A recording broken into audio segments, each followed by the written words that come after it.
Hai, Assalamualaikum dan selamat datang ke NJ TV. Hari ni saya nak kongsikan cara saya masak gulai telur itik yang semestinya mudah dan sedap. Gulai ni makan dengan nasi panas memang terbaik. Okeylah, jom kita tengok bahan-bahan dan cara membuatnya. Jom kita masak.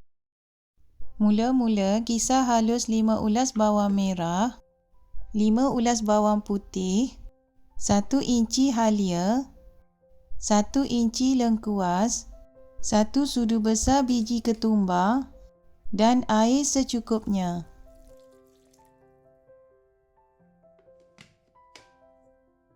Seterusnya, masak bahan-bahan kisar tadi bersama-sama dengan 2 sudu besar cili buh dan 1 sudu besar serbuk kunyit. Masak bahan-bahan ni sehingga airnya betul-betul kering.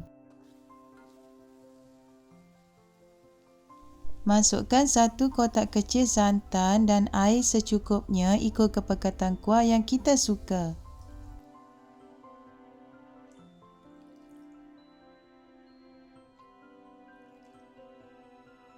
Masukkan juga gula, garam dan ajino secukup rasa.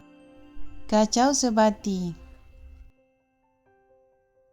Masukkan potongan buah nanas dan masak sehingga kuah mendidih sambil kerap dikacau supaya kuah kita tidak berketul. Jika tidak menggunakan nanas, kita perlu tambahkan asam keping ke dalam kuah untuk rasa masam yang seimbang dengan bahan perasa yang lain. Bila kuah dah mendidih, perlahankan api dan masukkan 5 biji telur itik ke dalam kuah.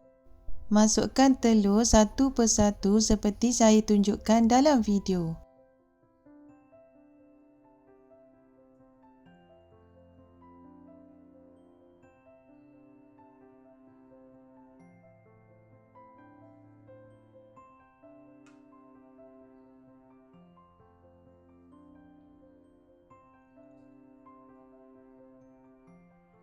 Tutupkan kuali dan biarkan telur masak dengan api kecil.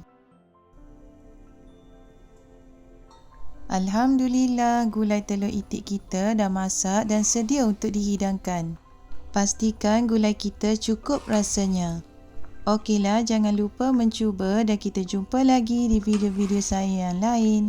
Selamat menyambut bulan Ramadan Al-Mubarak dan selamat menunaikan ibadah puasa kepada seluruh umat Islam. Assalamualaikum dan bye-bye.